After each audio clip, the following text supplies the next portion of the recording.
Hello and welcome to the Car Care Nut channel. And before anybody says, we are in a different spot in the garage because I have some mess over there. We bought some new furniture and there's like boxes and the old furniture. So I went on the other side of the garage. Having said that, guys, before we get started, and this is somewhat serious, this is my serious face. I want to talk to you guys a little bit about the emails and the social media contact. I just want to clarify a few things, if you would. I'll just take a few moments of your time to talk about this. The email situation have completely gotten out of hand. The time has been an issue to manage between the channel, videos, work, life, most importantly, family, and everything. So here's my ask from you.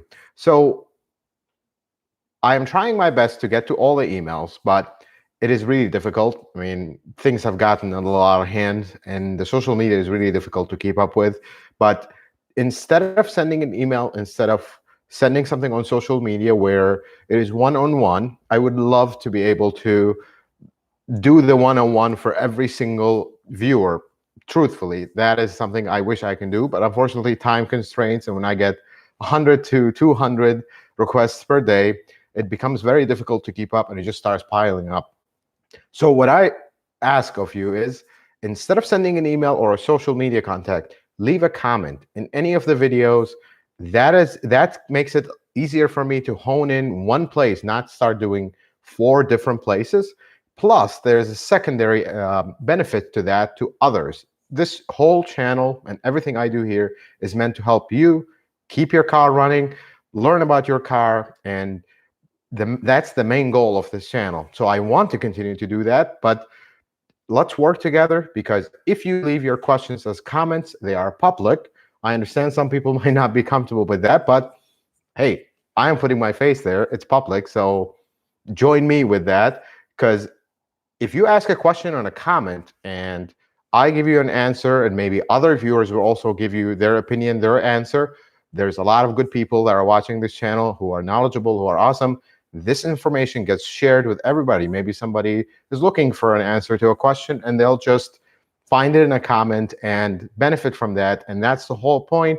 We want everybody to benefit. My hope and objective is everybody that comes to my channel doesn't feel like their time is wasted, gets something valuable, share what I have learned over time, learn from you guys as well. Sometimes you guys ask me about products or things that I'm not very familiar with, that I go do some research and learn, and that way we're all improving together as one big family. So I ask you to, instead of sending an email or social media, post a comment. Now, one thing about the comments, I do answer every single comment, or read it at least. If there's something new to be answered, I will. Stuff I don't know, I will not answer, because I'm not going to give you bad information. And I've been noticing that YouTube, and this is something I gave them feedback about this, sometimes some comments do not appear in my app. There's an app that manages all the channel stuff, YouTube Studio, and I use that to answer all the comments. Some of them, for some reason, get bounced out, or you edit your comment and it disappears and it just goes in limbo. Please try not to post the same question multiple times over multiple videos, and in the live stream as well. It just jams up my feed, and it takes the opportunity for others to get their questions there, and it just makes life easier for everybody. If I don't answer your comment and you have a question, give it 3-4 days. If I don't get back to you, then go ahead and ask it again. And of course, if you ask it in the recently posted video, that will get pushed up the list. That's just how YouTube programs their thing. So having said that, guys, and I appreciate you listening to me ramble for a few minutes about this, but the idea here is that we all get what we need done in an orderly fashion, if you would. So having said that, let's start with the first question. So Chris Smallwood says, my 2021 Tacoma SR5. Oh, do I have something coming up for Tacoma owners? I'll tell you about this. Let me finish this question. My radio will lose power when driving and come back on. Does it need an update, or do I have a problem? So the first thing is going to be an update. Folks, these radios, their software is not great. For lack of a better word, it's not great. I'm sorry, Toyota, that's the truth. some of these radios, the update will actually fix these rebooting problems. When you say lose power, it's actually rebooting. It just shuts off and then it restarts again. That's rebooting that software. So the first thing is bring it to your dealer's attention, have them do an update, check for an update, do an update, and see what happens after that. You can also disconnect your phone, delete your personal data from the radio. Sometimes that fixes a lot of the problems, and start with that. Tacoma, folks, the series for the Tacoma is incoming. You should, if the moon lines up with the stars, you're gonna see it next Saturday. Starting up, it's potentially a 5-part series that will cover everything, literally everything. And I tried it. You can tell my face is sleepy because I haven't slept very well in the last 3 days filming the Tacoma. Very hard to get a Tacoma these days to film with. Usually, I can get access to cars easily. Tacoma is very, very difficult with everything that's going on, and y'all are buying them. So you don't leave any for me to do videos with. It's all your fault. Sorry, joking. Peter Park, 2022 Corolla hybrid sedan, Australia, with 16-inch alloys to a 555/16. Want to replace the donor with 16-inch wheel. Will I have to lose the styrofoam, put tools in with the tire, and put board under the mat so it won't sag? So the problem is when you put that full-size 16-inch wheel, yes, you're going to have to lose all the foam, but the mat on top of it will kind of like bow up now. So you're going to have to do some experimenting, honestly, to do that. You're going to have to, easiest way before you invest your money and buy all that, jack up the car, put a jack stand, take one of the wheels off that are already on the car, put it in the back seat, how everything fit, how are you kind of have a plan of action before you go and buy this full-size spare tire. That way you know what you need, what you're going to compromise, and how is the whole thing going to work before you actually go and invest money. That would be my best advice. Abdurrahman.com, have you ever worked on Toyota diesel engines? What do you think about them compared to other manufacturers, Japanese? I have very limited experience with diesels, Toyota diesels. This goes back all the way from back home where I come from. We had them in the Hilux. I was not a full-time professional mechanic back then, so just literally tinkering. They were very reliable. This was very long ago. And from what I hear from overseas, they're pretty reliable. But honestly, as a professional Toyota mechanic, I do not have experience with them, so I can't tell you, oh yeah, this engine has this problem. We don't have them in the United States. Wish we do, but at this time we do not. So Asuma says, what are some of the worst modifications you have seen on Toyotas, and which mods do you like? The worst modification I have seen, and this, actually I had to think about this. I saw this when we were waiting for the timer of the live stream. One time we had a first generation Prius. Now, for all intents and purposes, let's clarify one thing about the first generation Prius.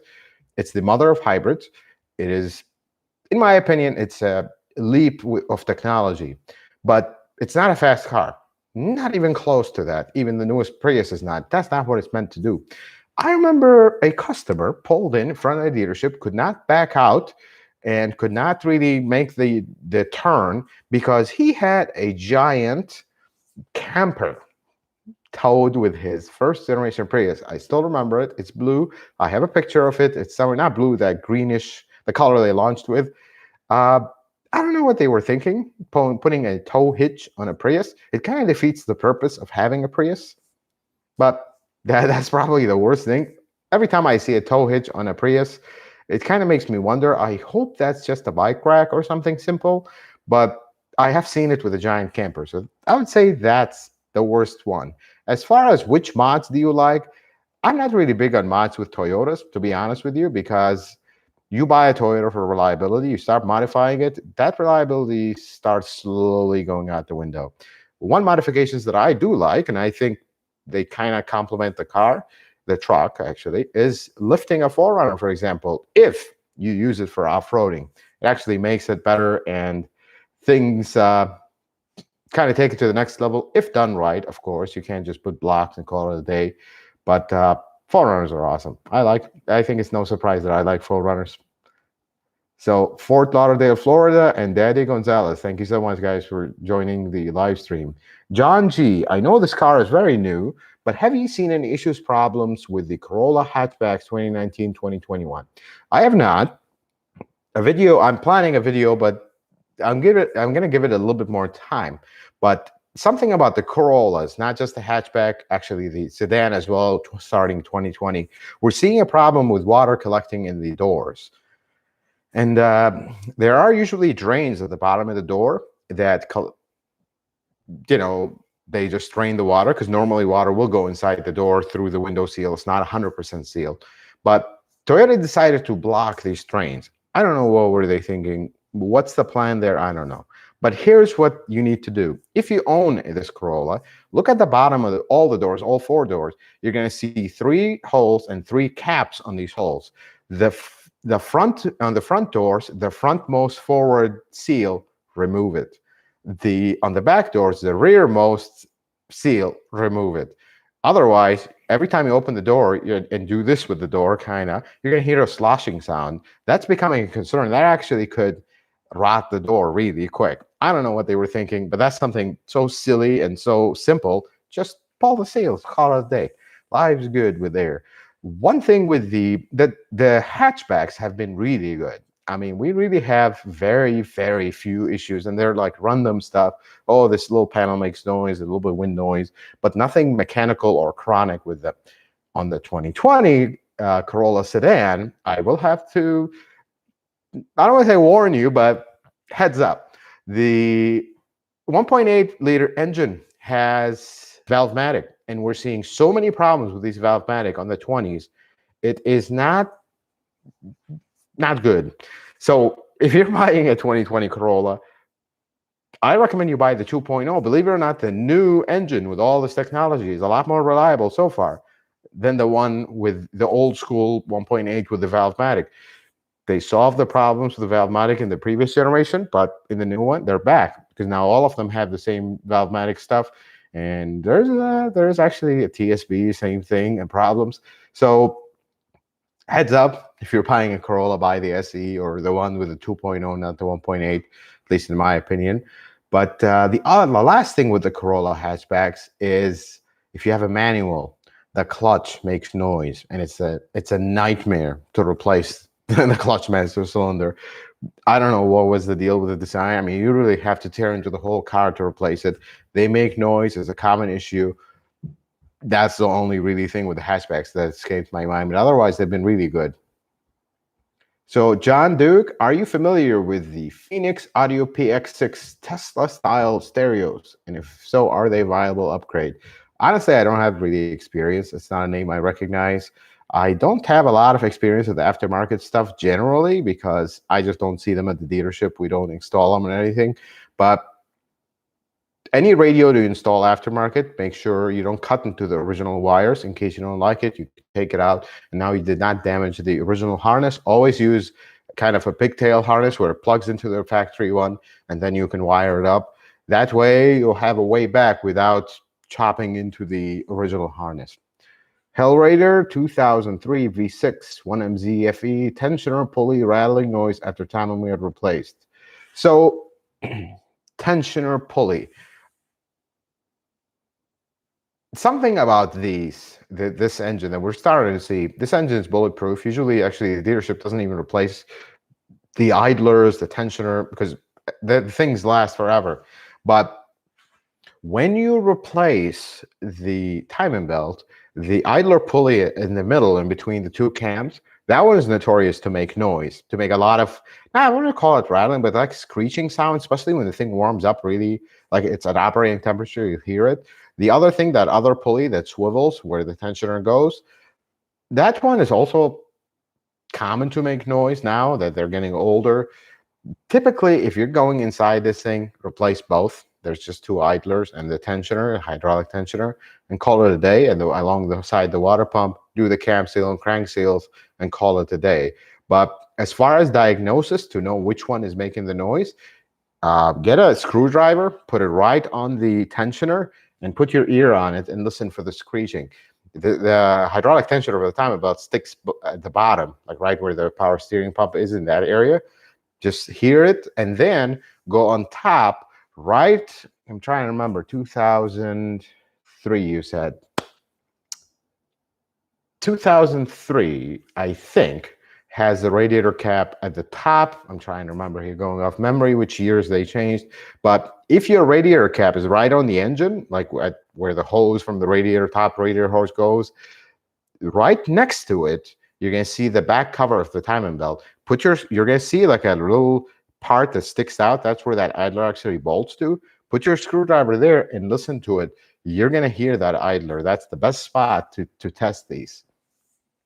So James, is there any way to monitor my 2019 hybrid transmission temperature while towing? Got OBD2 scanner, but cannot find transmission temperature in multiple apps.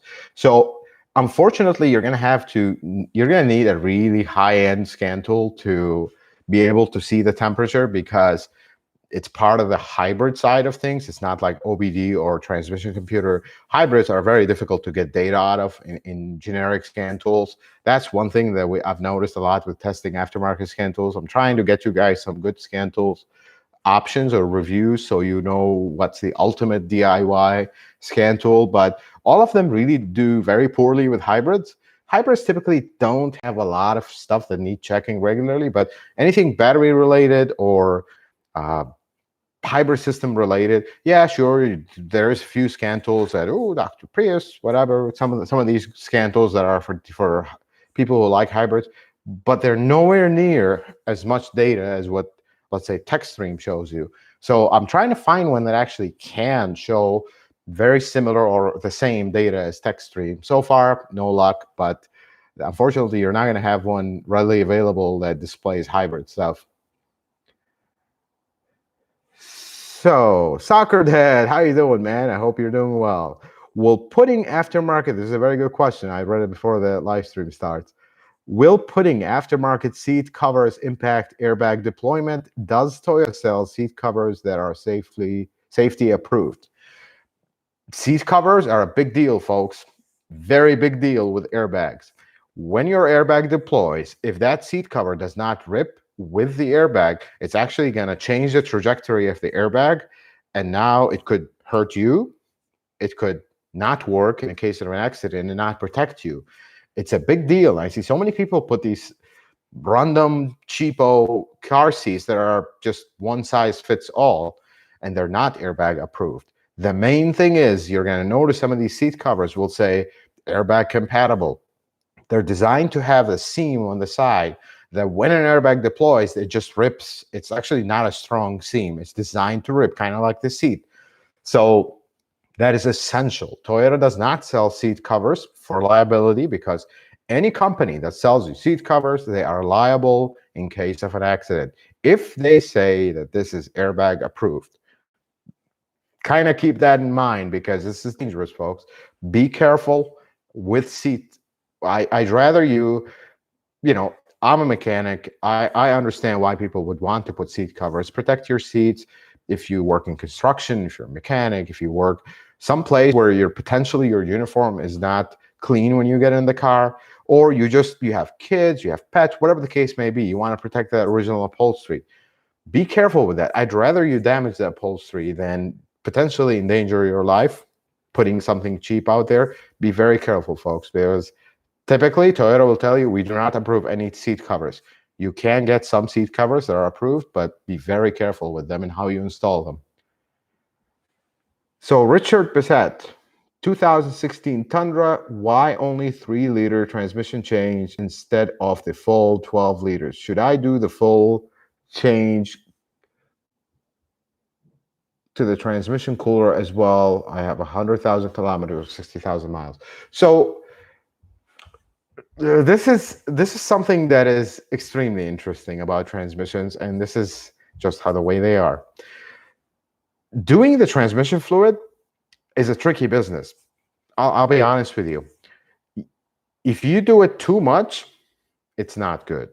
Believe it or not, it's not good. If you do it too little, it's also not good, because you're trying to have two separate components that work opposite of each other. You're trying to protect the clutches from too much harsh cleaners that will chew them up, and some of that debris in the fluid will actually help the clutches hold together. But then at the same time, all that debris ends up into the second part of the transmission, which is the valve body, which has all the small passages and all the hydraulic circuit and how everything is applied and whatnot. You're trying to keep that debris out of there. So you're kind of in a constant battle. We want some debris in there, but we don't want too much. That's the idea. Because the fluid itself, if the fluid is dark, but it's clean, it has no particles, no clutch material in it, it doesn't, it's not a bearing here. We just use that hydraulic fluid to apply clutches and take them out, some lubrication, but mainly to apply and disengage clutches. So you do not want to overdo it either. That's why many people have asked me, why don't I do this 3-4 times in a row? That's actually not good for the transmission, folks. You do not want to overdo this. A flush, yes, it'll take most of the fluid. And you know why the reason there is a flush to begin with? Because people complain. It's a God honest truth, folks. The only reason there is a flush in the world is because people complain. On the WS cars, when you do a transmission flush, you drain the fluid, you fill it. I actually did one today for a viewer on a Corolla. The fluid I put in, when I pull the dipstick, it's not bright red. It's never gonna be, because you cannot possibly get every last drop out of that transmission. So drain and fill. Most people will take that and be like, you didn't replace the fluid. My fluid is still dirty. You can't explain it to customers that, hey, this is what you need to do to this transmission to keep it healthy. So people started doing the flushes. There's a lot of question marks about the flushes. They're okay. From experience, I haven't seen issues, but with Toyotas, other manufacturers have seen issues with this. Don't overdo it. I would just do a single drain and fill every 60,000 miles, and that's it. You want to do it, the earliest I would do it is every 30. Some people will do it, I do it every other oil change. Well, that's actually not good for the transmission, by the way. I just wanted you to understand that picture. So 2021 SR5 Tacoma, what do you think the long-term reliability of third generation Tacoma will be with high mileage? What parts fail? Stoked for the Tacoma series. Sorry, I drew a blank on that word. So honestly, the third generation Tacoma had a rough start. I'll be honest. It had a few issues in the first year or two, but so far they've been holding up well. Some of the plastic parts on the engine, especially for the cooling system, are a concern, and they're going to fail at some point. And we've already had a few failures, actually. But other than that, like major mechanical components, I mean, if you have to replace a little coolant elbow every 100,000 miles, it's not the end of the world.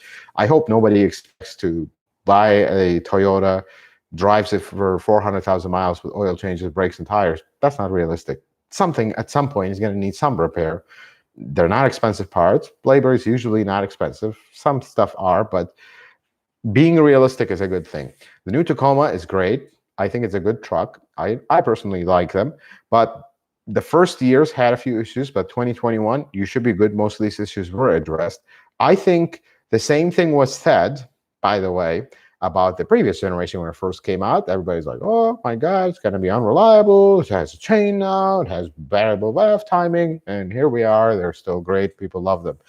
And I wouldn't worry. We've already seen one. I think the last highest miles Tacoma was like 160, 170. It was leaking oil and the customer never fixed it. But other than that, it runs. I mean, it's fine.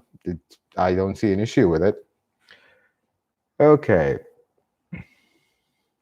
So Fort Lauderdale, yes, do the transmission fluid change complete every 60,000 miles. Yes, every 60,000 miles or 6 years, whichever comes first. So Real World Garage, how you doing, brother? Wondering your thoughts on tires. I have used the General Ultimax RT43 when we had a RAV4 and found it to be one of the best tires for the money. You know what?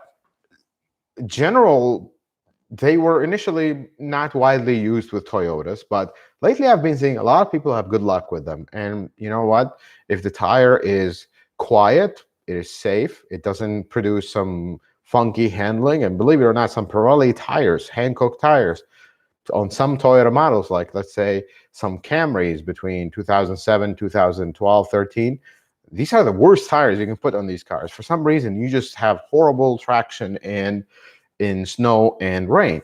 But General Ultimax, especially the RT43 you're talking about, it's becoming very popular. I'm seeing a lot of cars and people are happy. On tires, and I want to make actually a dedicated video on tires because a lot of people have asked about it. How do you choose the best tire? That's the best thing. And usually to choose your new tire, you got to look at your old tire. Most people just don't even know that they need tires, show up at a dealership or a shop and they're like, hey, I need tires. Well, okay, well, what's the price? Usually dealerships will just quote you the same tire you have. You need to make that decision though. It's like if your shoe wears out, you don't automatically go buy the same one. Maybe you will, but it's not automatic. So you got to be involved in the tires. Tires make a significant difference on how your car drives. It's what contacts the car to the road. Believe it or not, your car could completely change the handling, the way it handles snow and rain, gas mileage, or many things will affect how your car just by simply changing the brand of tires. And some tires just don't work well with Toyota. Some tires work very well. That's why you'll see the OEM tires are always a few brands, because those are the ones that they're not the OEM approved. There's no such thing as OEM tires. Those are just the tire model and make that the car was tested with when they did the testing on the car. So by putting these tires, you're achieving the same level of handling and performance and everything that the engineers tested the car on. Now, is that the best? No, because there's many factors that go into choosing the tires for the manufacturer, but those are some of it. More on that when we get into that one video. Well, I'll try to share with you all my opinion on this and what you should do when you're shopping for tires. So Eric Catalytic, what about alcohol-free gas in the Prius Prime to make sure keep gas from going bad? So any chance, and this is not only on the Prius Prime, even if you don't have a hybrid at all, any chance you have at buying gasoline that does not have ethanol in it, do it. It's better for your car, even if you don't have the gas going stale issue, because you're going to be mainly focusing on using that EV range in a Prime. But in the case of the Prime, it's going to help, but it's not 100%. Some people have been using stable, because some people will want to buy a Prius Prime and literally not use that gasoline engine. I don't recommend it, because even if you deal with the gasoline situations, the engine is not going to run for long, and you're going to want to keep that engine running here and there at least every 2 weeks. Take it for a good drive. One time don't charge it and just go drive. But yes, using ethanol-free gas is a big step into remedying that issue, but it's not 100% though. So Pepper's Ghost, where is the Antitheft etching done? It was a dealer add-on to my 21 Sienna, but the service notes, they just added stickers. They are stickers. That's most people. The window etching, and for those that don't know what window etching is, they etch the VIN number on the window. So in case the car was stolen, these numbers can be found. And all the etching is, they're little stickers that have something that happens with the glass. I don't know if it's I'm not a chemist, but apparently that's what the guy told me. Something happens with the glass, and when you put them on the window, it kind of like deforms the glass in a way that etches the VIN number or a certain identification number on the glass. So if your car is stolen, the cops can trace the parts based on that number. Very old school thing. I don't know how good it works. I'm not a cop. Maybe if any of you are cops, you can shed some light on this, if it actually works. But that's what window etching is. And yes, it is just a sticker, go in, and usually a salesman sometimes puts it on. It's nothing, but it is expensive, because I guess there's something special about that sticker. So Joseph Pickell, 2019 Ford Limited, mice has eaten through the 3 fuel injector wires of the left cylinder bag close to the injector connector. What would be the best way to repair? So here's what I would do. If they chopped up your connector straight clean, you have 2 options. You need to inspect that connector really well Hold on, we have a guest. Here we go. We have a little mosquito. Mosquito's gone now. Um, you have two options. If the connector, you need to really look close at that connector. If the connector is not damaged, they didn't chew through the connector, it's just the wire, you can actually get pins. And most dealerships will have some old wiring harnesses laying around, and they'll probably give you some for free. You can actually disengage that pin from the connector and then reuse new pins and solder them to the old wire. Even if it's way further back, that's okay. And life is good. If the connector is damaged, most Toyota injector connectors, at least the modern ones like yours, they're the same. So you can literally go to a junkyard and take your connector with you, the one that's chewed up, and find a semi-old Toyota, not too old, but 2000s, let's say, or 2010s. I don't know if you're going to find that in your junkyard, but cut some connectors, cut them back, even if it's a four-cylinder or whatever the case may be, they're the same connector, same wire, and solder them in. Other option is you can actually buy the connector through Toyota. They're really hard to find. You really need a really good parts guy to look it up, but it's possible they can find it. Even get you the wire, the pigtail for it, the right size and the right color wire. Those are the options I would head for rodent damage. Sorry about the rodent damage. It happens to everybody, and that's the way it is with cars these days. So Bruce Wayne, 2021 Prius Prime, dealers using 0W20, barrel oils low as they say. Is it okay to continue using 0W20 every 10,000 miles per maintenance guidelines? I know the manual says to use 0W16. Unfortunately, 0W16 is potentially not going to be available for some time because of the shortage of everything. In that case, I mean, you have to use 0W20. I personally would do that oil change every 5,000 miles. We're not going to get into that conversation. That's up to you. Read into your owner's manual, determine your driving conditions. So Ken Pringle, the low tire pressure has started to come on intermittently, sometimes for a day or two a time. Old tires have 33 PSIs. So Ken, the first thing you want to determine is it flashing or is it on? Usually these tires, when you start the car, they'll flash and then they'll come on solid. If it's flashing, you have a problem with a tire sensor or sensors. If it's on solid all the time, you might be right at the edge of something called a threshold. How low does the tire need to be for the warning light to come on? And the way to set this up, depending on your model, some of them will have a button. If you have a button to reset the tire light, start the car, press it, hold that button until you see that tire light flash 3 times. Make sure before you do that, though, you set the tires at 33, so it would subtract 5 to 6 PSI, is usually going to go right around 27, 28, and that way, when your tires go to 27, 28, the light will come on. Because you might be right in the edge, like somebody set it at 38, 39 and set it. Now your threshold's right around 32, 33. So that's the idea here. So, John Ernest, is it worth buying a Toyota RAV4 LE Hybrid 2021 now that the year is almost over and it will use 1 year value? I still don't have it and it's going on 2 months now. Honestly, at this point, if you're going to buy a 21, it's better be a good deal. Shortage or not, because the only reason to buy a current model year, not the newer one, because there's going to be a point, and normally this year has been nothing but normal with cars, but normally you'll have, let's say now we're approaching the end of 2021, and right around this time, most of the 2022 models are already out. So at some point, you're going to have 21s and 22s on the lot. So how does that work? Who's going to want to buy these old ones? Well, actually, people who want a deal. Like, let's say a 2021, 2022 Camry. They're going to be exactly the same. Maybe minor changes, but it's not a model refresh or a new model. Well, some people just want a good deal. Knowing it's the same car, I don't care about the value, I'm keeping it for 15 years. They're going to go buy the 21. They're going to get a very good deal because the dealer is trying to push the 21s because they already have 22s. So that's the principal reason.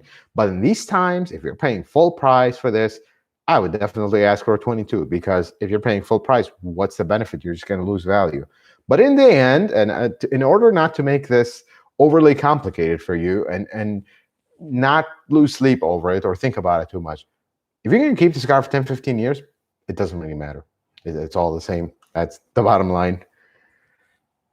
So, Romsey, I have a 2012 Prius V with coolant loss, cylinder misfires, check engine light, rough acceleration, faint white smoke, I think head gasket.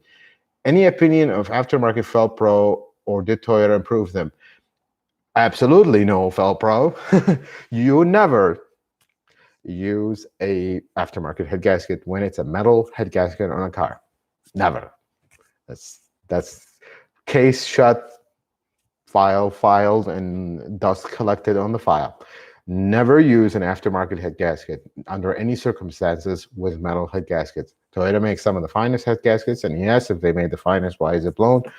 That's just the way it is. But trust me, that Felpro will last half as much as the original one did. Do me one favor, though, when you do that job. Make sure your block and your cylinder head are perfectly fine, flat, straight. You need a really good straight edge. You gotta make sure. I've seen people where, oh yeah, it's just a head gasket. They rip the head out, super easy on these. Slap the new head gasket, put everything back together, and the same problem after 2 months. Well, did you check? Did you check the cylinder head? We're not replacing a spark plugs here. This is major engine repair. You take it apart, you gotta do everything right. You gotta check your surface, because some of these will overheat, water pump fails or something, and they overheat and they'll actually warp the block. And at that point, we're done. You can't resurface that block. It's a VVTi engine. Just thought I'd let you know that. So that's the main thing you want to focus on. And absolutely use the original head gasket. So, Beverly Nakao, 2017 Toyota Highlander. What mileage do I flush the coolant and trans fluid? So, trans fluid at 60,000 miles or 6 years. The coolant is first replacement is 100,000, 5 years. After that, every 5 years or 50,000 miles. Play apps. Toyota Australia has announced facelift for the RAV4 2022 from March next year. Do you have any insight? So far, Toyota has been very quiet on the 22 RAV4. I don't know about press releases. I don't really watch these. I watch technical stuff. But so far, it is almost likely that it's going to be a carryover. It's going to be the same. The RAV4 started in 19. So typically with Toyotas, and I don't know if you're aware of this, good models get 6-year run.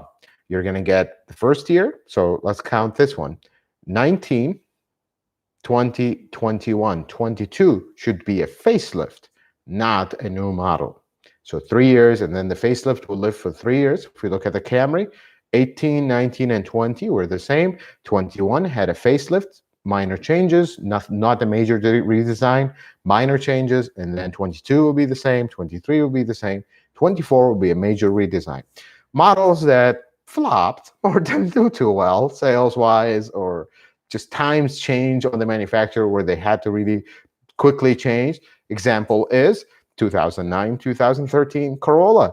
Let's do the count there. 2009, 2011, 2010. 2 years. There's one more year for a facelift. No, facelift came in 11. 11, 12, 13, and then, okay, let's move on, because the market changed and Toyota was kind of in a rough patch around 2009 when that model came out. So usually between 5 and 6. Successful models will go to 6. Not so successful models will go to 5. Doesn't mean that Corolla is not good, but just they had to change things quickly, quicker than normal. Okay, let me go back because this screen jumped again. Oh, here we go. Superman. It was easy to go back to. That's a good name. Is it okay to use my 2010 Camry with a VVTi rattle? Will it damage the engine if not repaired? I have 229,000 miles on it right now. How bad is the rattle? That's the main question I'm going to ask you. If this is rattling only in the morning when you leave it overnight, and otherwise you don't hear it, it's not a continuous rattle, you have some time. But if it happens where every single time you start the car, it rattles, you need to take care of this, because eventually, I've seen a few cases in these already, they're starting to pop up, the chain breaks. from the VVTi gear start and come apart and rattle. They're not the end of the world to replace. They're not extremely expensive. You have some miles on that car. Does it burn oil? If it's not burning oil and the car otherwise is clean, it's worth to invest in it and keep it. Now, if you're done with the car, you've had it for a long time, move on from it now before it becomes a big problem. Car prices are crazy right now. You can probably get a really good price for that car, trade it in. So weigh in your options, get a quote, see how much it is to fix it, and you can make a better decision there based on your situation. So Austin in Medford, I just drained and filled transmission fluid in my 2017 Camry LE at 55,000 miles. I was thinking about doing it again at 85,000 miles. What are your thoughts? You're good for it. 30,000 miles in between. I'm happy. I give you my thumbs up for approval. I think that would be a good plan. The cybersecurity guy, my Toyota dealer says charge the battery to 100% on the Toyota Prius Prime because Toyota only charges the battery to 90%. My car sits most of the time. What says you? I wouldn't. Yes, it is true that when you read 100% on the screen, it is not actually 100% per se, because they want to keep the battery stable. They don't want it to catch on fire on its own, because lithium-ion batteries are not stable at 100% charge, actual 100%. However, that is still high state of charge. That is still where the battery is not really at its happiest. These batteries are happiest when they're right around, somewhere around actual 50%. So you don't want to keep it at 100% all the time, plugged in, you don't drive it for 2 weeks. You want to keep it halfway. Now, realistically, that is difficult to do. So what I would do is charge it the day you're going to actually use it. Use whatever you're going to use. And when you come back home, let's say there is 20, 30, 40%, whatever the case may be, leave it. Don't charge it up until it gets to 0. That way, you're potentially going to do multiple benefits to yourself and to your car. When the charge runs out, you can use your gasoline, cycle some of that gas, get the engine running, get everything moving. And when you completely deplete your charge and you've driven it on no charge, just regular hybrid mode, then charge it and start using it again. That way, you're not always leaving it at a high state of charge all the time. That's if you plan to keep this car long, 10, 15 years. If you're not, do whatever is convenient, because it doesn't really matter. All this stuff will show up later in the life of the car, not in the first 5 years. So, Ted, I'm sorry, I'm not going to read your last name because I tried 3 times and I don't want to say it wrong. So, is the Toyota replacement exhaust system as good as the original from the factory? I heard they use 409 steel. That's what makes them last long. The factory exhaust is exactly the same as the replacement exhaust. It comes from the same supplier. They're exactly the same part.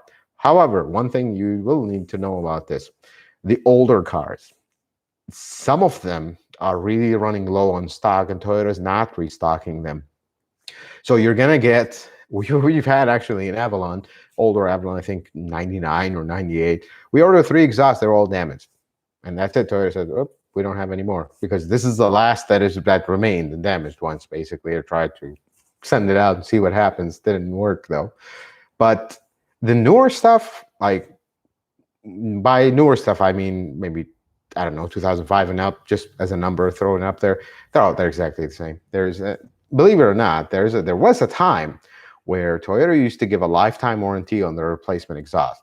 That didn't work very well because they forgot that they make very reliable cars that last forever, and then that warranty is actually going to get used up. So that got canceled. That was back in the day. But yeah, the original exhaust is very expensive, but if you're going to keep this car for very long after that, it's definitely worth it, because it's better than anything aftermarket. No aftermarket comes even close to them.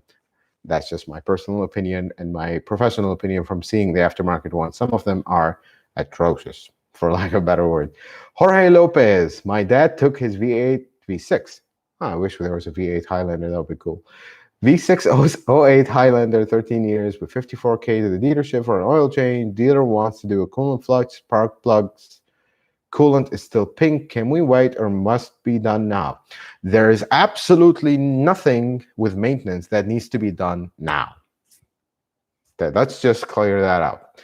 Yes, you can wait. Absolutely. Is it recommended? Yes, absolutely. You're 3 years overdue, but that should not translate to you have to do it now. No. At your earliest convenient, get it done, and life is good. The only one that I want you to be now is oil changes. That's the most one that you do not want to wait too long on, because then problems will start. Plus, oil changes are not expensive. Coolant is not expensive as well. Spark plugs are somewhat expensive, but never rush on maintenance. Do it at your convenience, because that's why I recommend to you that you keep a track on these cars, so you're anticipating what's coming. You're not caught by surprise, and now you have to say, okay, well, I can't do it now. I'll wait until this happens. Look, we all have lives. Our cars are not the priority in our life for the most part. But if you anticipate this stuff and you're kind of planning ahead, and you know what's coming, you understand your maintenance and what it needs, you can plan for it, and then you can actually get them to happen on time. So, M. Terrence, good evening to you too, sir. Play apps. Can you advise on how to stop catalytic theft from RAV4 hybrid? Honestly, store your car in the garage. That is the best option, because even if you put a shield, you know what? It's just a matter of time. We've already seen a couple. It's a matter of time before these low lives get kind of run low on cats to steal, and they'll cut through that shield. That's it's it's not welded to the car. They'll eventually find a way to get around it. So the shield will help, but don't count on it to be a lifesaver. If they really want to, they will be able to. But the best thing is camera prevention alarm. Some form of alarm will deter them. Maybe a movement alarm, motion alarm, something. It can be annoying if you have a stray animal just jump on the car, all of a sudden the alarm is going. But unfortunately, that is something that you can't do much about other than the shield. The shield is there to deter them. They'll see it. There's more work on it. It's not worth it. Just go to the next car and then they'll pass you. That's the only thing that it does. Otherwise, unfortunately, there's not much you can do about it. Hopefully, the cops will do more to stop these guys, because this is getting a little ridiculous. Omar 6575. What's your take on aftermarket quick struts? Quick struts and this is going to be Grandpa Scotty Kilmer's answer to this. Quick struts is a quick fix that doesn't work, that fails very quickly. That's my take on quick struts. Folks, if you assemble a quick strut from Toyota, let's say you bought everything, like to basically mimic a quick strut, a strut you could just install in the car, all ready to go, it's going to be at least 6 times more expensive than some of these quick struts. I mean, I've seen a quick struts the other day for $60 for a whole thing. You know how much the spring costs from Toyota? It's like $85. Well, how does this company put this whole thing together for $60? You expect this to last? It's junk. It's not going to work. It's just, I don't get it. There are some quick struts that are good, but they're also expensive. So we're back to square one. Why don't you just put after original parts, and why don't you only replace what needs to be replaced? If you have a bad strut, why are you replacing everything else? That's the way I see it. Many people have gotten themselves in this situation.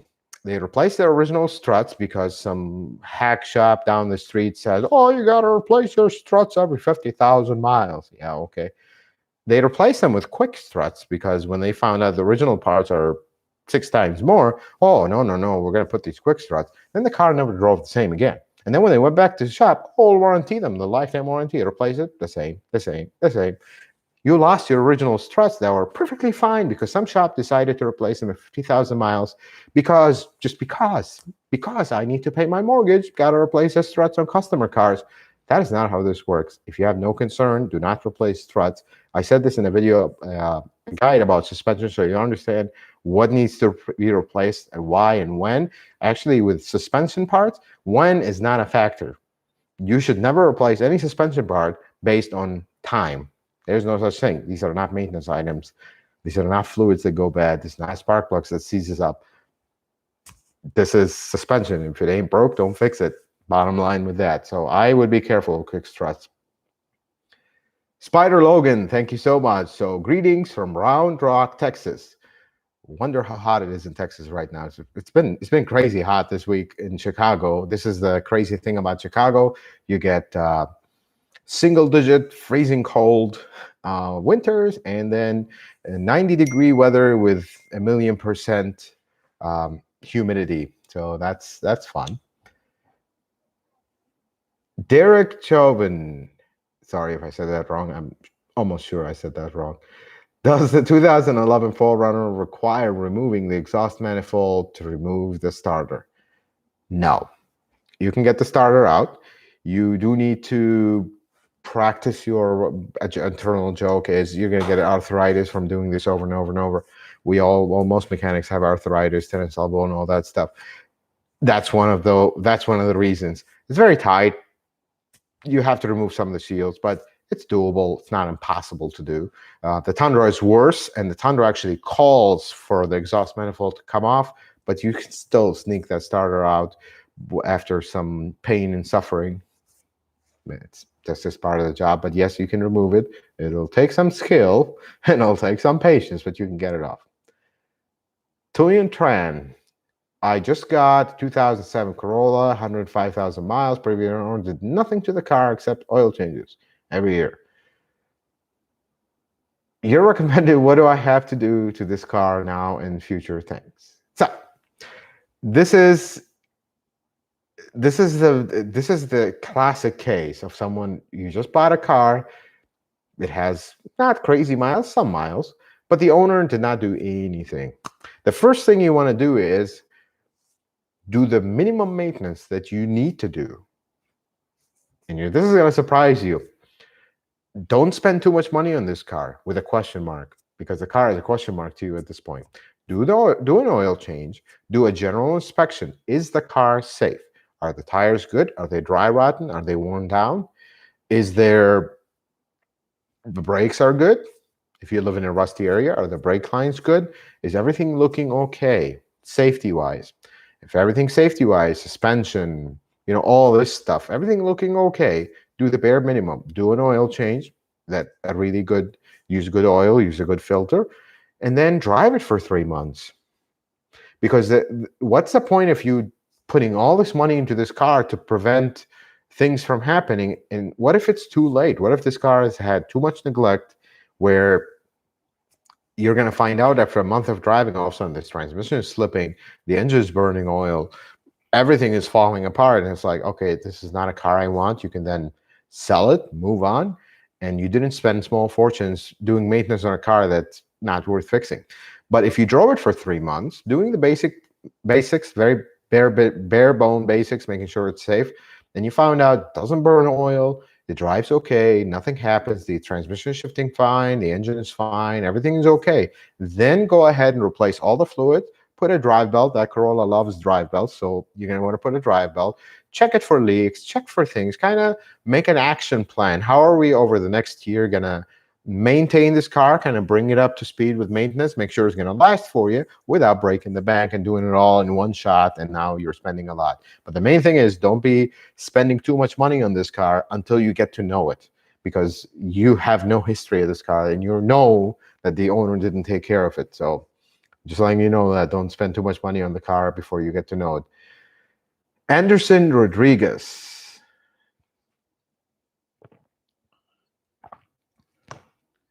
(2014) RAV4 with almost 130,000 miles.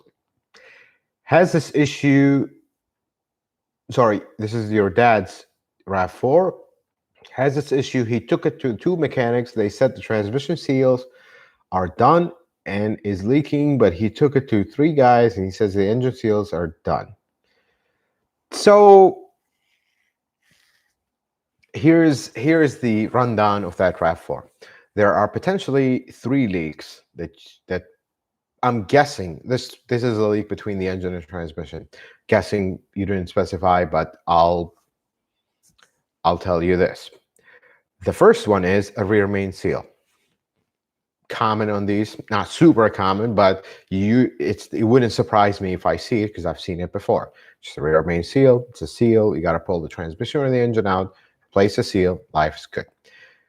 The other one is the torque converter seal. That one is rare, and unless the torque converter has been at some point replaced, maybe the mechanic nicked the seal by accident, they're not just up and start leaking. But there's one thing that is actually super common with those that is not good, and be ready for this. There was a manufacturing issue with these, with some of these transmissions. One of the bolts was driven too much into, or a wrong bolt was used that cracks the housing, the case of the transmission inside that hole. That was a manufacturing issue. Now, the only way to fix it is to replace the transmission, or at least replace the case of the transmission, which is something, it's not a walk in the park. It's not something cheap or simple. However, there is no mechanic, nobody, I can't tell you exactly what's leaking without taking the thing apart. At that point, I'm just telling you my educated guess based on experience. But until it's apart and I'm looking, you can't know 100%. However, you can look at the fluid. Is it transmission fluid or is it engine oil? If it's engine oil, then likely your leak is from the rear main seal, but it could be other stuff. Could be the sub pan, could be a lot. I mean, you can't know this. This is the kind of stuff I can't know until we're in there.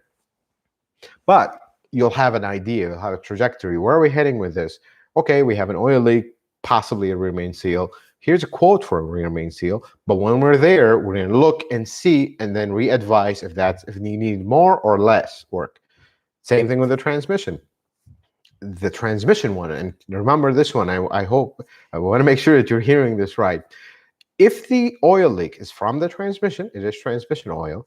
When they take the transmission down, take the torque converter out. Actually, you might want to do this before you take the torque converter out. You're looking straight at the transmission. Bottom left corner. Do not go by the camera movement because I think this camera flips everything. Bottom left corner. You're going to look at that very bottom left bolt. If that bolt is wet, this is the manufacturing problem that I am talking about. If that's the case, take that bolt out. If some fluid, more fluid comes out from where the bolt went, that is the issue. You need a new transmission at that point, or a used one. Don't start putting sealer and try to. It's not going to work. Been there, tried that, didn't work. Just get another transmission. If it's not that, then find the source of the leak and go from there. So Daniel N, at 30,000 miles, what Toyota, Lexus, or other would you buy for reliability and handling? Well, at 30K, sorry, not 30,000 miles, prices will vary significantly. And I'm noticing you are from Canada, so even the market is different. But the TNGA Toyotas drive a lot better than their previous counterparts. They're reliable, and you can research which cars have TNGA. For in the Toyota side, the 18 Camry and up, 19 RAV4 and up. RAV4 is usually not the best handling car in the world. The Camry is better. Avalon is also a little bit more toward the soft side, but stick with the sport models. They're going to be a little bit rough riding. They have bigger wheels, which means bigger tires, more expensive, and then the wheels will be also easily bent, but they'll drive better than your LE, XLE, meant more for comfort over handling. Now, these are nowhere near super thrilling cars like a BMW or Mercedes, but again, they'll last 3 times more with a fraction of the cost to maintain.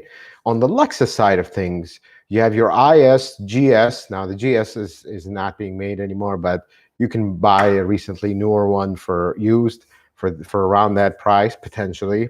Again, the prices will vary, but your IS, GS will drive significantly better than your ES, handling-wise. Reliability, the GS and the IS will potentially have a slight more overall maintenance and repair cost than the ES being a copy of the Avalon. But these are some of the cars I would look at for both reliability and handling or driving experience. Ezekiel, oh, I'm so sorry about this. I'm so sorry for this answer. Your rant coming up. Ezekiel, I'm sorry. Would you recommend buying the 2013 Audi Q5 2.0T hybrid? Y'all know that I like Mercedes. I own one. I love it, and I think it's a great car for driving. Audi, on the other hand, is a car I will never, ever buy. Ever. Please don't buy an Audi. Don't buy a Volkswagen. And that's the end of my recommendation. Now, the start of the rant. Audi makes, for lack of a better word, a giant plastic appliance that drives super well as a rental car. As a lease. Lease it, throw it out the window, and move on. They're beautiful driving cars, but they're really bad. I mean, horrible. I don't trust Audi, Volkswagen, or the whole Volkswagen group to make a very simple car equivalent to a very simple Toyota Yaris, let alone a luxury car that costs a small fortune with turbos and all this mess, and let alone a hybrid. Sorry, I just don't think they are capable of making a kitchen appliance hybrid. I just don't trust them to do that. And I would sincerely and with all my heart wish you would listen and move away. The thing with Audis is, and they make nice cars. Some of their cars are nice, RS7, this stuff. But an Audi Q5 is not a nice car, in my opinion. I think it's exactly the same as the RAV4. Slightly handles better because it's made by Germans. They have the Autobahn. And it's not fast. It's not striking or exciting. It doesn't have a nice interior. And on top of it, it's a hybrid that doesn't exactly get good gas mileage. But even if it does, it's going to just drain that wallet so bad. You're going to get to a point where it's like, where is the nearest cliff so I can throw this thing and be done? They're horrible. They're not good. Please stay away. I love you. Please stay away. That's all I can say, especially that something that old. You want to buy a hybrid, buy it from Toyota. Even Honda, even Nissan, maybe not, but definitely better than Audi and worse hybrid. George, I bought alloy wheels from Costco for my 16 RAV4. They told me they can't use the OEM lug nuts because they are shorter, and instead they used a long lug nut. Is this true or I got scammed? I don't know if Costco sells wheels. That's the first that I've heard this. The Costco by me does not sell wheels. I know they sell tires, but I am guessing these are aftermarket wheels. Yes, some aftermarket wheels will require, aftermarket lug nuts that are different, longer, different shape. So did you get scammed? I don't think so. Costco they really don't have an agenda. People that work there, they don't have an agenda. They're just 8 to 5. They have a salary and then that's it. They don't, they're not mechanics. They just install tires and that's it. So I don't think they have an agenda. I don't think they're trying to scam you per se, but potentially these aftermarket wheels need their specific lug nuts. So maybe that's what it's about. I would look at the lug nut and compare it to look different. If it does, then potentially that's what needed to happen. And usually these aftermarket ones will have that weird socket that sits on top of them. Most of these aftermarket wheels will have that. It's kind of like a slotted, it doesn't have like a hexagon shape or whatever you call it. It has like slots in it. And that's how you know these aftermarket ones. And yes, in that case, yes, potentially the old ones don't fit in their place. That's why they have to use these small ones, because the opening in the wheel is too small for the big lug nuts, the original lug nuts, to fit through. So Marty Schmeitzer, what are the main issues to watch for when searching for an FJ Cruiser? FJ Cruisers are awesome trucks. They're really reliable. So I recently released a video, actually not recent, today, for the 4Runner, the 4th generation 4Runner. Most of these issues will be the same for 2007, 2009 FJ Cruiser, the 2010 and 2004 to 2014 FJ Cruiser. That uses the same motor from a 5th generation 4Runner. Excellent trucks, except when they have rust. They just rust really bad, just like the 4Runner, just like the Tacoma. So if you're looking for an FJ Cruiser, of course, look for standard stuff. Maintenance history, accident history, the standard stuff with the car, what condition it's in right now. But the main thing, you see rust, walk away, do yourself a favor, because these things get really bad with rust. Otherwise, if it's been maintained, have no rust, it's a really good truck. Be prepared to replace 5, 6, 7, 8, maybe 20 windshields. That's just the thing with the FJs. When you have a windshield standing like this, it's just like a front row seat. The tiniest rock that hits it, crack and replace. So get ready for that. The funky 3 wipers in the front, that was cool. So another question. Now I'm gonna, yeah. 2018 RAV4, need to know the perfect time to change my spark plugs, fluid, oil, the transmission oil, and the belt. My odometer is 39K, closest to 40K miles. Spark plugs on that is every 120,000 miles, 10 years. Transmission every 60,000, 6 years. Drive belt, if it ain't broke, don't fix it. If you have no noise, no cracks, no physical separation or something, just keep driving.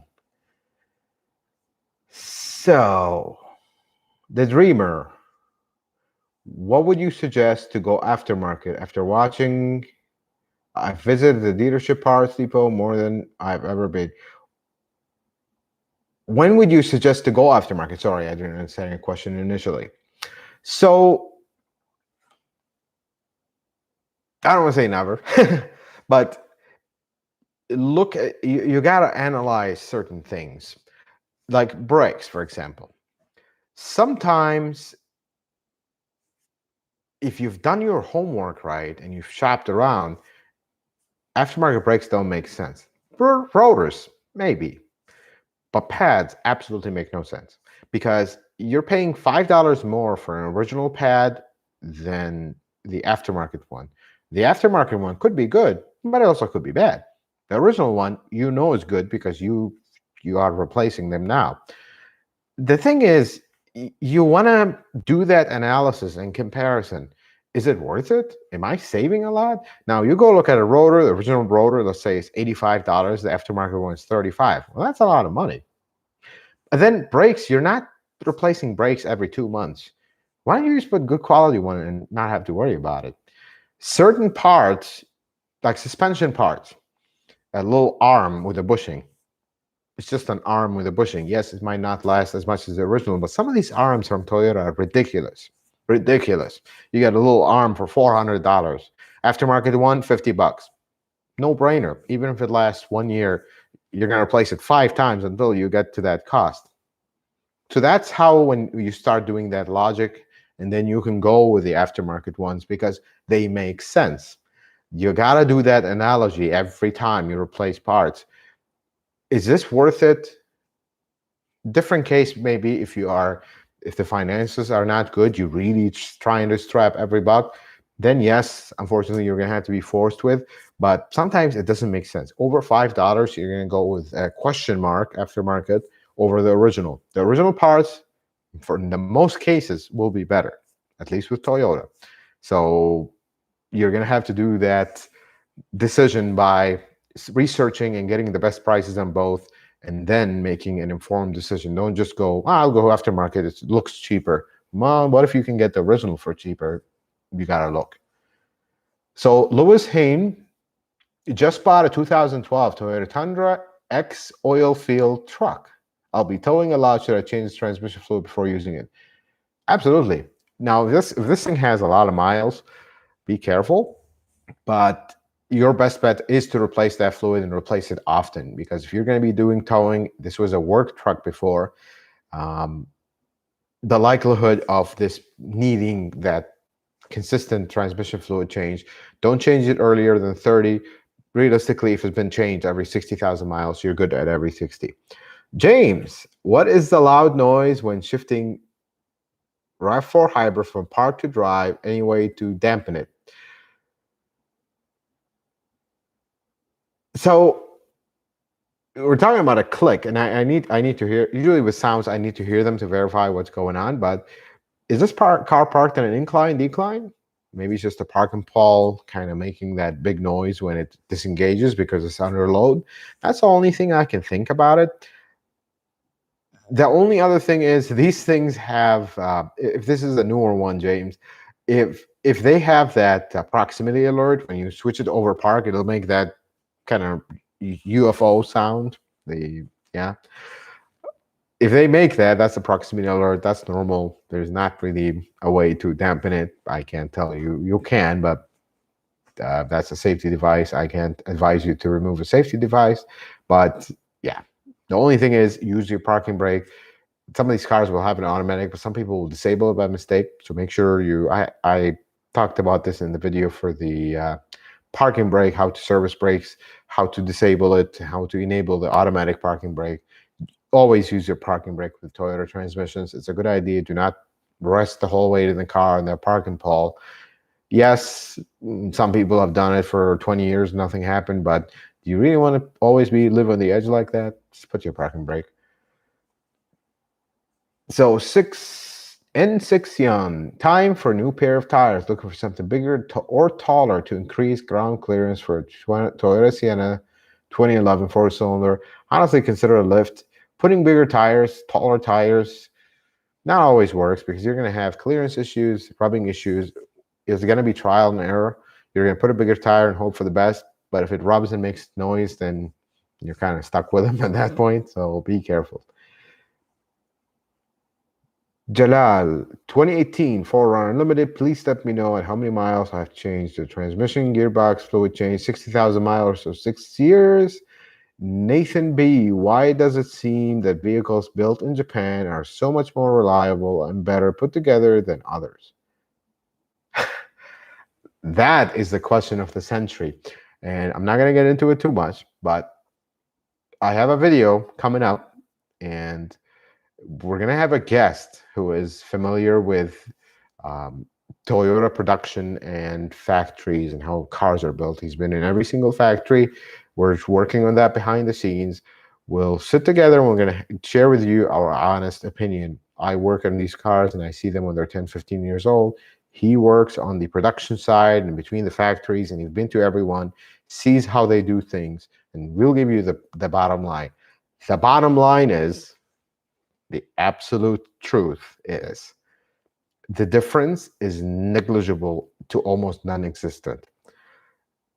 If you are concerned about the cars made in Japan being more reliable in 10, 15-year period than their North American or otherwise anywhere else made, if you're worried about the reliability factor, there's no data to support this. This is not factuous data.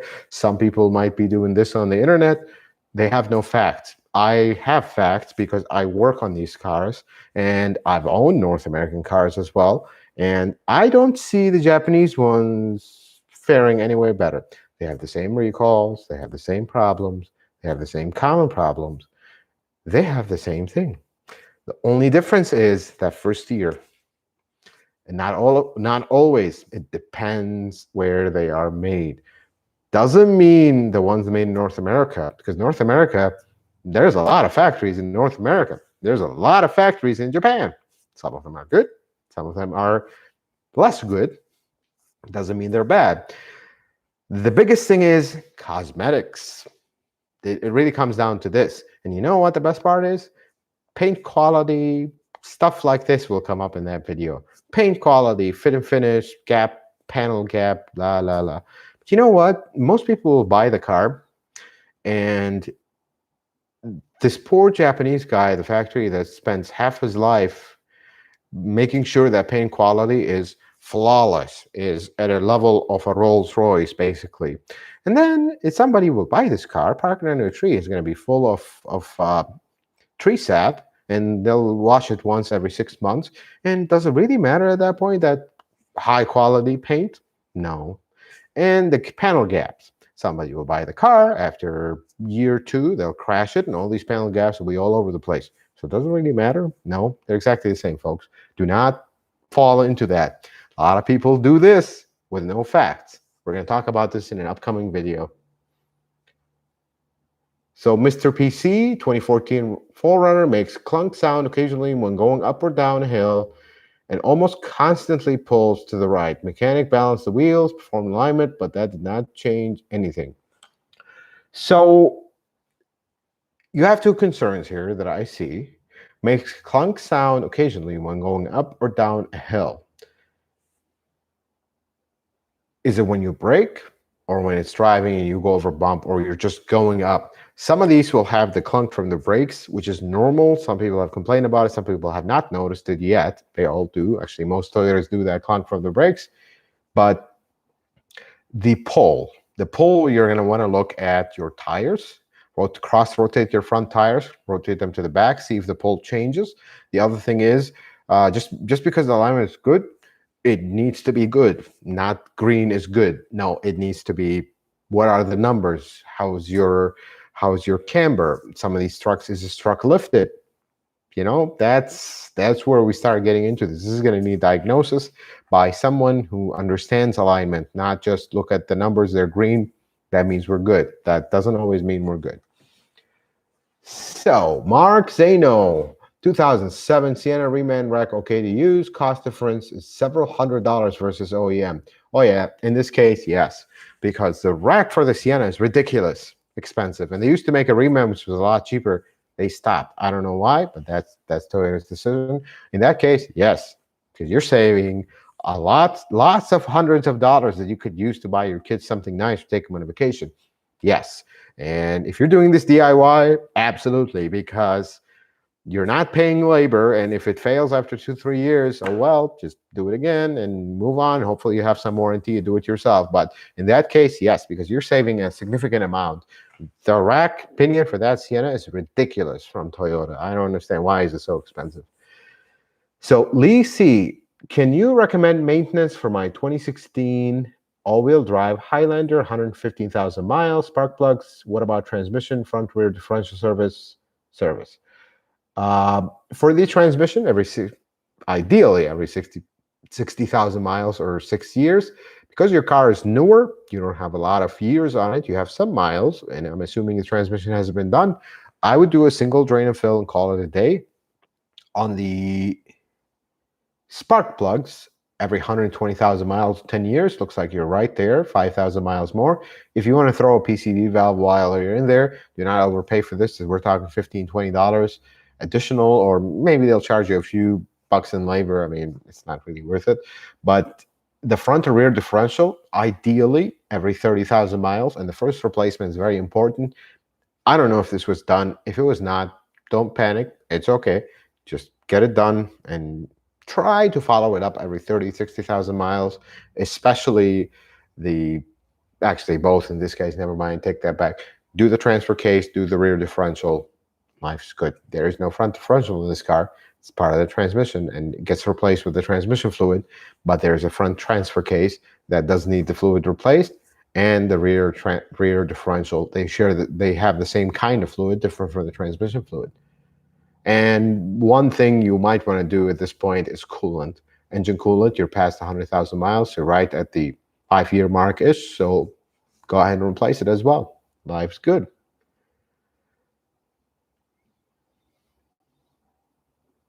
So William Compston, I have a Magnuson supercharger. Should I have a lag when stepping on the gas at 60 miles an hour?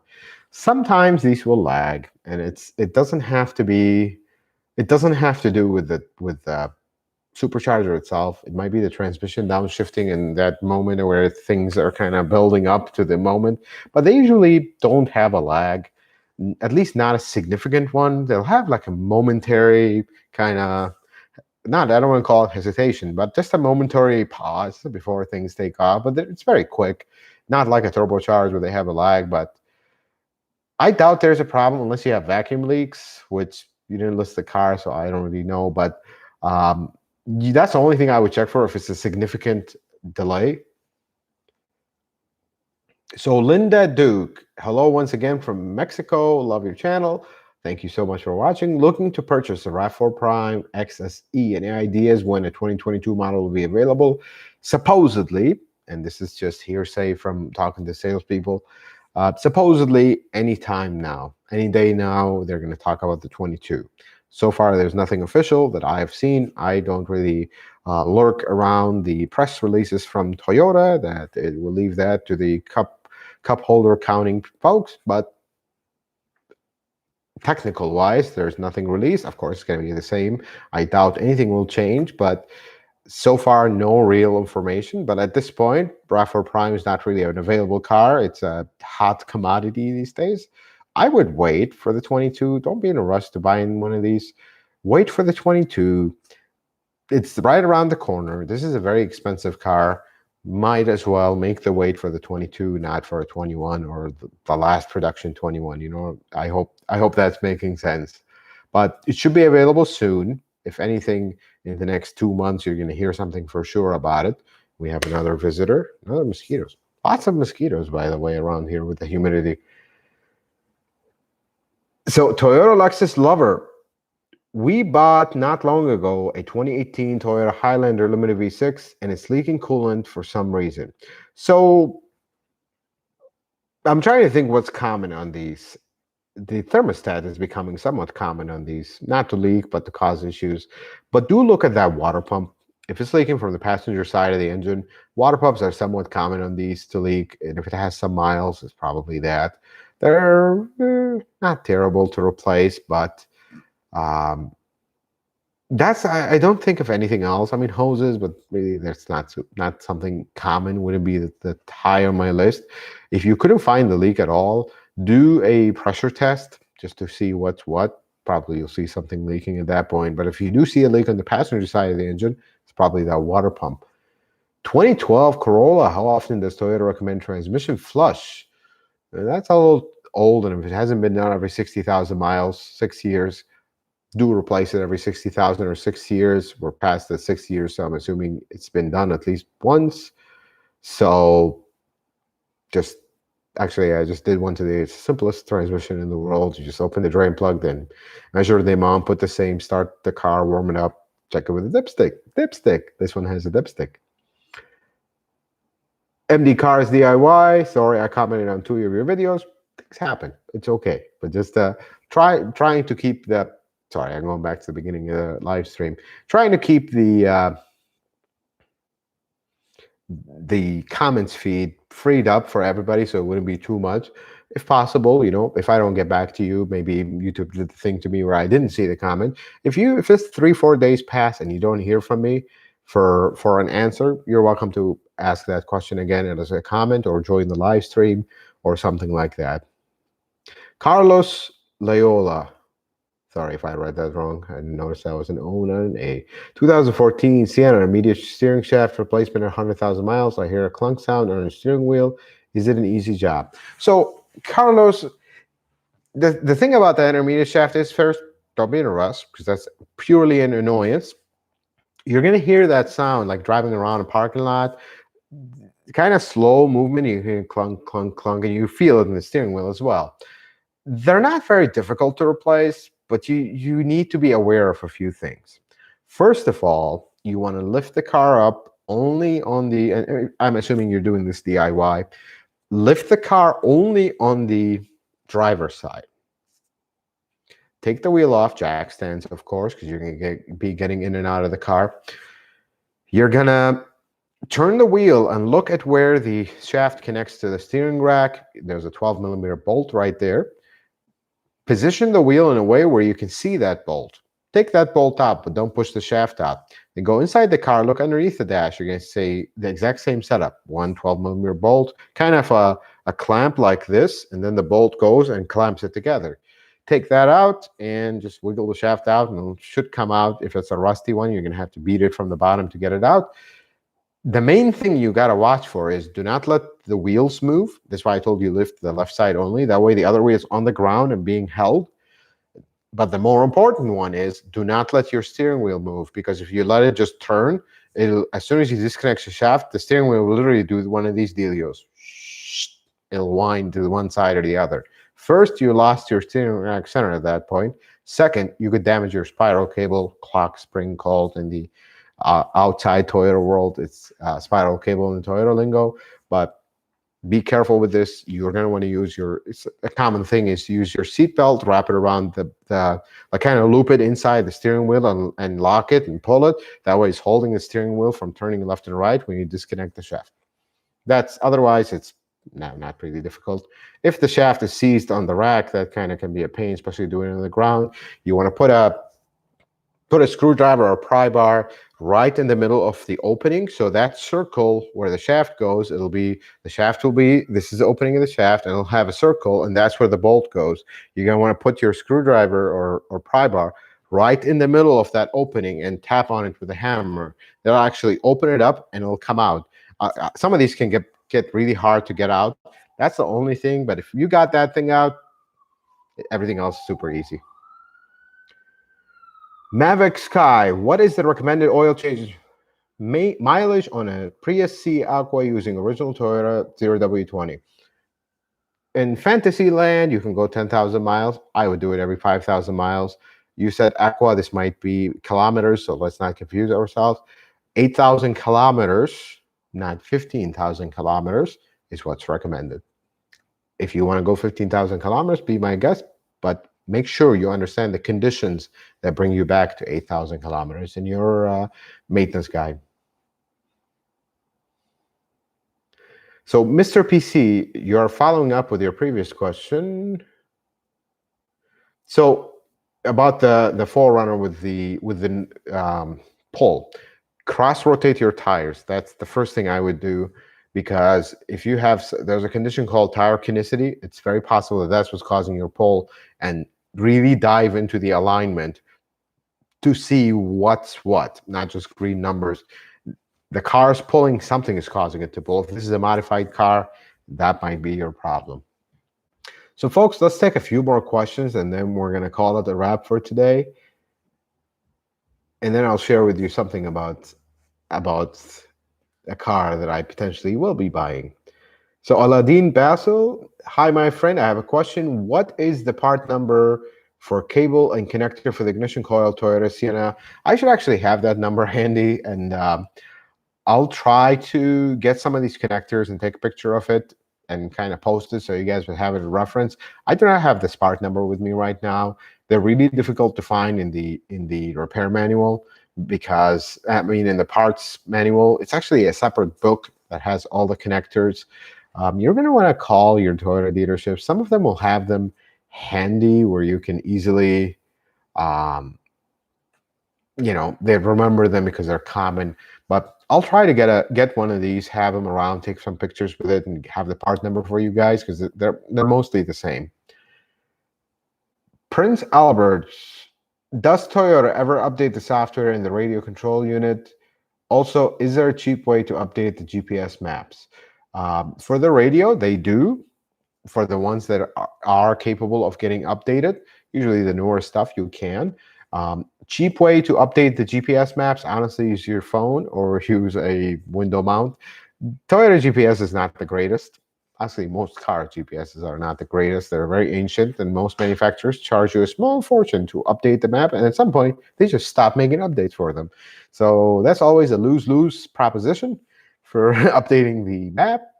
You can go the hacked way, get a hacked map, whatever. I'm not into that if you got to pay to play. So just don't. It's not really worth updating the map. I would just much rather use your phone, or get yourself a nice phone holder and use that as a GPS, or just get a window mount for that few times that you need them. Unless you use them all the time, then that's a different story. Jeremy Anthony, have you seen any more A25A motors blow up? Yes. I recently had a 2020 RAV4 that took a swim. Of course, in that case, not the engine's fault. But no, I have not seen any more blow up after that rental one. We are at 6 A25As that I have taken apart so far. Most of them have been for stupid stuff. The only one that blew up for a question mark, although it was a rental car, so maybe that has something to do with it, was the one that I actually did the video on. Not video, it's like a picture and narration, but I have a video on that. So if you own a, we're talking about the new Dynamic Force 2.5 liter four-cylinder. If you're watching and you haven't seen this video, I have a video of this whole engine torn apart or reassembly all the way to start, if you're interested to checking it out. So Matt Fee, I was checking my fuel trims, just out of curiosity, my long trim fuel at idle with a warm engine is at -11. Is that normal? Potentially normal. When you start seeing fuel trims over 20 and 25, that's when they're not normal. But at 11, it's compensating for something. Not something I'm concerned about. That's completely normal. That's why the fuel trims are there to begin with. I wouldn't worry about it. So Lewis Hain forgot to say before, we were talking about that oil field Tundra. It has 135,000 miles. What else should I plan on fixing and maintaining in the medium term? So Lewis, you're going to want to do the same thing. Remember, we were talking about the Corolla. You don't want to spend too much on this truck. Kind of drive it for a few days. I don't know how long have you had, a few months, sorry. I don't know how long you've had it for, but the transmission is kind of high on the list. That's a little bit more miles than I would like to get the transmission fluid replaced, but do a drain and fill, call it a day, and drive it. See how does she behave? Do an oil change. Check this is a work truck. Might have been used in the oil field where it's rough driving and off-roading a lot. Check your front suspension, especially those ball joints. Make sure everything is good, because that's something that could potentially at some point with miles and heavy use could be an issue, but check it for safety is the first thing. Fluids, I'm not too worried about. Transmission fluid, however, I am worried about a little bit, so get that done early on.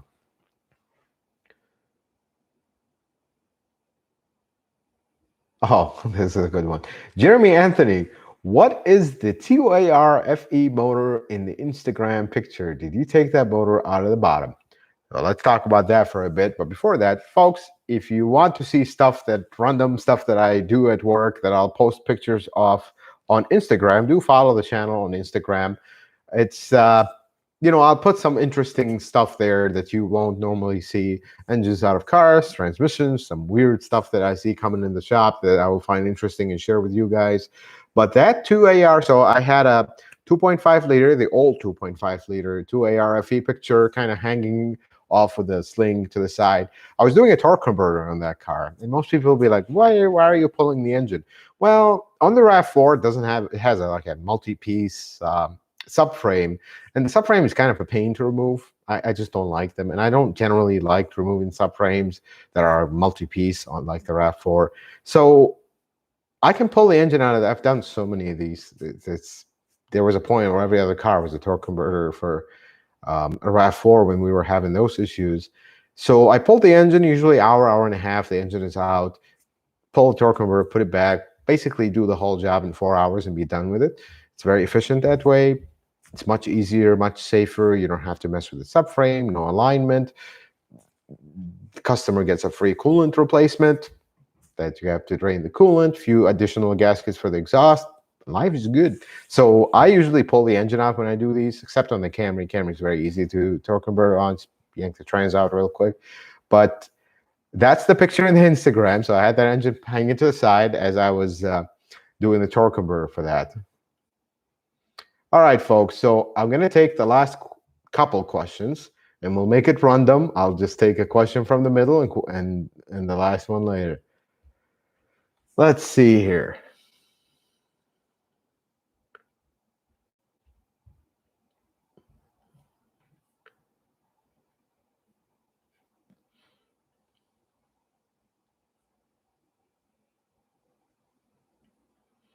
So let's take this one.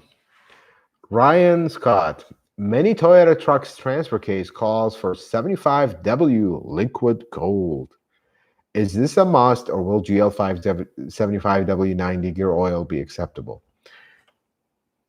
Do not buy the liquid gold. I don't know what Toyota's agenda was.